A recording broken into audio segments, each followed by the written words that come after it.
Hi students and welcome to our next video of social science, our past part second textbook in history for class 7th. We are learning 6th chapter, that is town traders and craft persons, and today we are going to see about next part of this chapter, that is given on page number 85. So students, open the page number 85 and listen carefully. Fishing in troubled water, Masulipatnam. तो यहाँ पे आपको बताया गया कि कुछ दिक्कत जैसे आई थी मसूलीपट्टनम में फिशिंग के बारे में, तो इसका बारे में आपको बताया गया है। So see students, the town of Masulipatnam, और जिसको मछलीपट्टनम भी कहते थे, लिटरली फिश पोर्ट टाउन था, lay on the delta of Krishna river के डेल्टा पे था।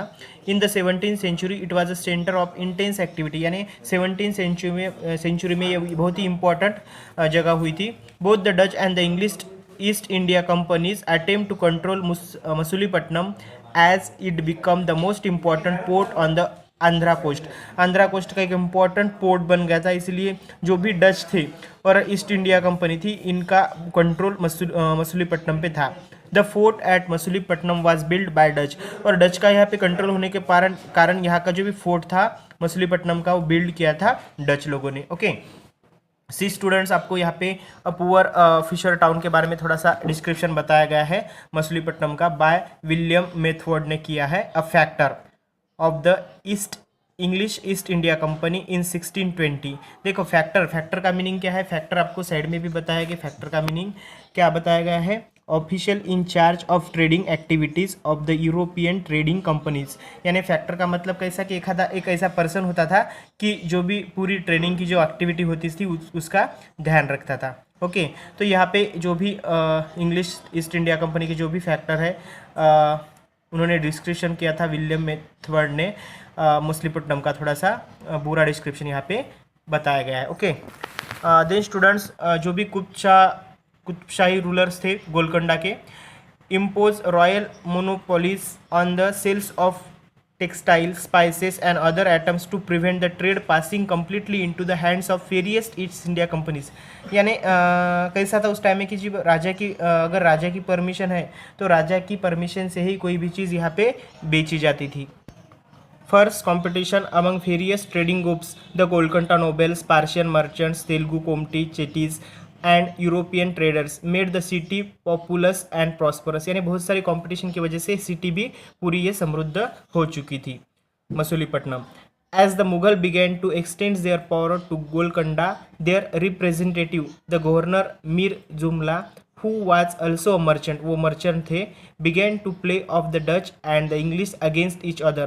तो ये जो भी उन्होंने क्या किया, प्ले किया किसके आगे, डच एंड द इंग्लिश के आगे, और ये हुआ इन 1686 टू 1687 तक 1 ईयर। मुगल इंपीरियर औरंगजेब अनेक्सेड गोलकोंडा, तो गोलकोंडा को उन्होंने अनेक्सेड किया था, किसने, जो भी इंपीरियर थे औरंगजेब। उसके बाद this cause the European companies to look for alternatives, तो इसके लिए अल्टरनेटिव्स की ज़रूरत पड़ी। It was a part of the new policy of the English East India company that it was not enough the port had connections with the production centres of the hinterland. The new company trade centres it was felt should combine political, administrative and commercial rules.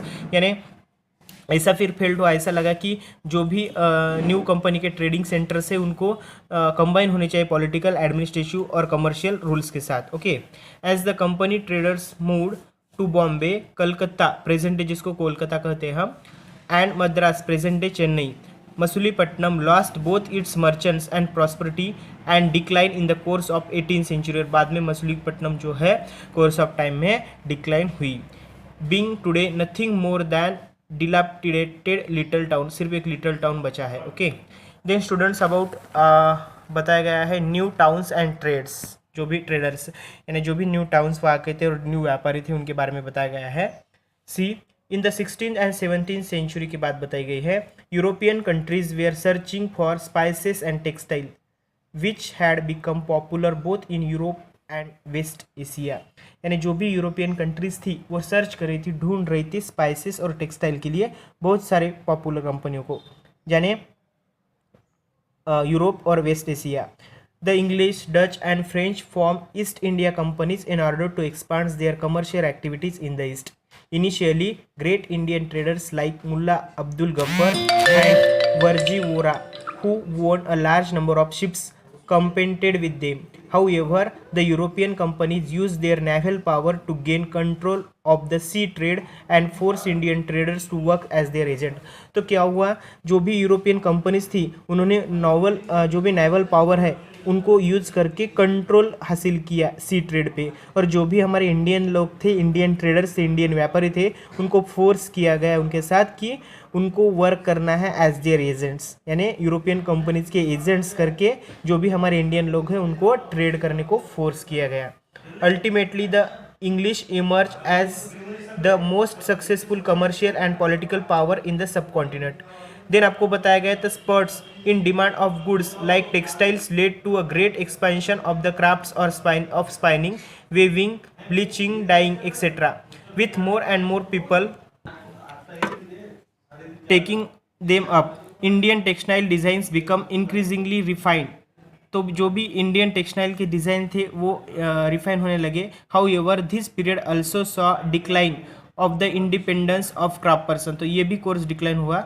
They now began to work on the system of advances, which means that they had to weave cloths which was already promised to European agents. यानी वो क्या करते थे, वो ऐसे ही clothes को wave करते थे, सीते थे या बनाते थे कि जो ऑलरेडी प्रॉमिस हुए यूरोपियन एजेंट्स के साथ. Okay, weavers no longer had to liberty of selling their own cloths और weaving their own patterns. They had to reproduce and design supplied to them by the companies agents. तो उनको वो देने पड़ते थे. Then बताया गया है the 18th century. The 18th century saw a rise of Bombay, Kolkata and Madras, which are nodal cities today. जो नोडल सिटीज़ है आज 18th century के बारे में बोला है आपको. Crafts and commerce underwent major changes and merchants and artisans were moved into the black towns established by European companies within these new cities. यानी जो भी क्राफ्ट और कॉमर्स थे वो उनमें बहुत सारे मेजर चेंजेस हुए थे, बदलाव आए थे. मर्चेंट एंड आर्टिसंस क्या हो गए, मूव हो गए ब्लैक टाउन्स में, जो भी एस्टेब्लिश किए थे यूरोपियन कंपनीज ने within these new cities.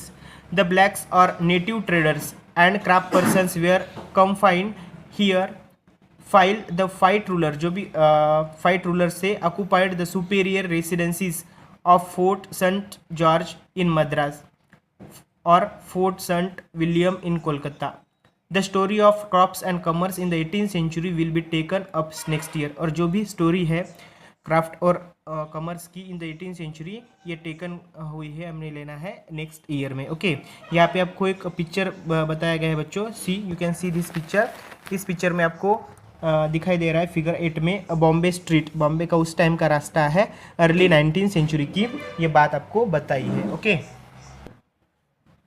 Then students next आपको जानकारी दी है Vasco da Gama and Christopher Columbus के बारे में. So once you have to read out this information. In the 15th century, European sailor undertook unprecedented exploration of sea routes. Sea routes के बारे में बताया गया है. They were driven by the desire to find out way in reaching Indian subcontinent and obtaining spaces. यानी जो भी वो दोनों भी इच्छा से आए थे, रिच करना था उनको, पहुंचना था इंडिया में सब कॉन्टिनेंट पे, और ऑब्टेन करना था स्पाइसेस, जो भी मसाले रहते हैं उसके बारे में उनको सर्च करना था. इंडिया को आने की उनकी इच्छा थी. Vasco da Gama and Christopher Columbus. Okay, so you have to once read out this. In this way students we completed our this lesson, and the exercise of this lesson I will send you through PDF. You have to write down all the exercise in your copies.